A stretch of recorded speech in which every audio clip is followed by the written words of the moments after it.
ഈ ജോൺ ബ്രിട്ടാസ്, ഈ ഘട്ടത്തിൽ ലോക്സഭാ തെരഞ്ഞെടുപ്പിന്റെ ഘട്ടത്തിൽ പ്രതിപക്ഷ ഐക്യനിരയിലെ ഒരു പ്രധാനപ്പെട്ട നേതാവിന് ഡൽഹി മുഖ്യമന്ത്രി അരവിന്ദ് കെജ്രിവാളിന് ഇടക്കാല ജാമ്യം ലഭിച്ചിരിക്കുന്നു. അത് എത്രമാത്രം രാഷ്ട്രീയമായി ഗുണം ചെയ്യുന്നതാണ് പ്രതിപക്ഷ ഐക്യനിരയ്ക്ക്?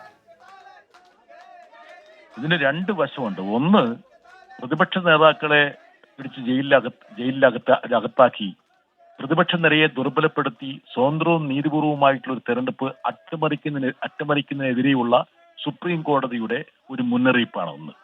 രണ്ട്, ഇതിപ്പോ നിലവിലുള്ള രാഷ്ട്രീയത്തിൽ എങ്ങനെയാണ് ഇത് സ്വാധീനം ചെലുത്താൻ പോകുന്നത്?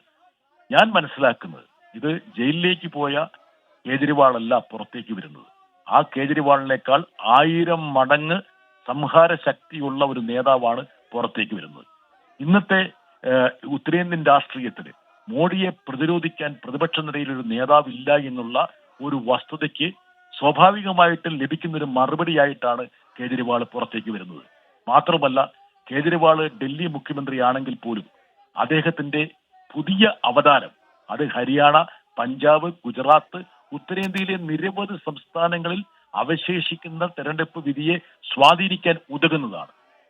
ഇപ്പോൾ തന്നെ പിന്നിലേക്ക് പോയ BJP, പരിഭ്രാന്തരായ BJPക്ക് സ്വാഭാവികമായിട്ടും ലഭിച്ച വലിയ ഒരു തിരിച്ചടിയായിട്ട് വേണം ഇതിനെ കാണാൻ. ശ്രീ ജോൺ ബ്രിട്ടാസ്, താങ്കൾ ഇപ്പോൾ പറഞ്ഞത് പ്രകാരമാണെങ്കിൽ ഇപ്പോൾ ഉള്ള ഈ തിരിച്ചുവരവ് കെജ്രിവാളിന്റെ, അത് പ്രതിപക്ഷ ഐക്യനിരയിലെ ഒരു ടോപ്പ് ലീഡർ, നമ്പർ 1 ലീഡർ എന്ന നിലയിലേക്കുള്ള കെജ്രിവാളിന്റെ മാറ്റത്തെയാണോ താങ്കൾ സൂചിപ്പിക്കുന്നത്? എങ്ങനെയായി? രക്തസാക്ഷി ഇതാണ് അദ്ദേഹത്തിന്റെ ആ പരിവേഷത്തോടെയാണ് കേജ്രിവാൾ പുറത്തേക്ക് വരുന്നത്.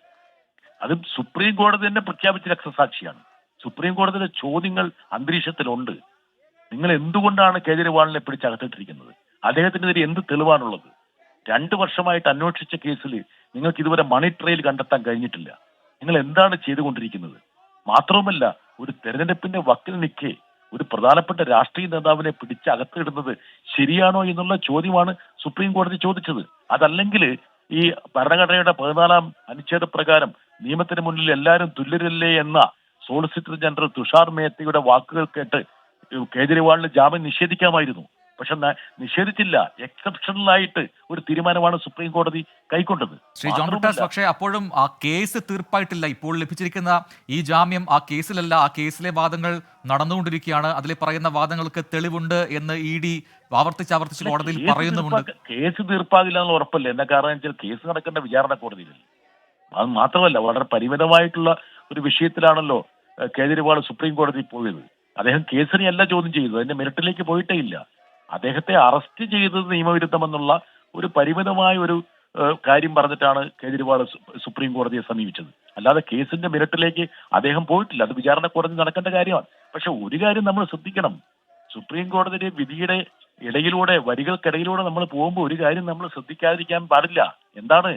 2 വർഷമായി അന്വേഷിക്കുന്ന ഒരു കേസിൽ നിങ്ങൾക്ക് എവിടെയെങ്കിലും ഒരു തെളിവ് കിട്ടിയോ?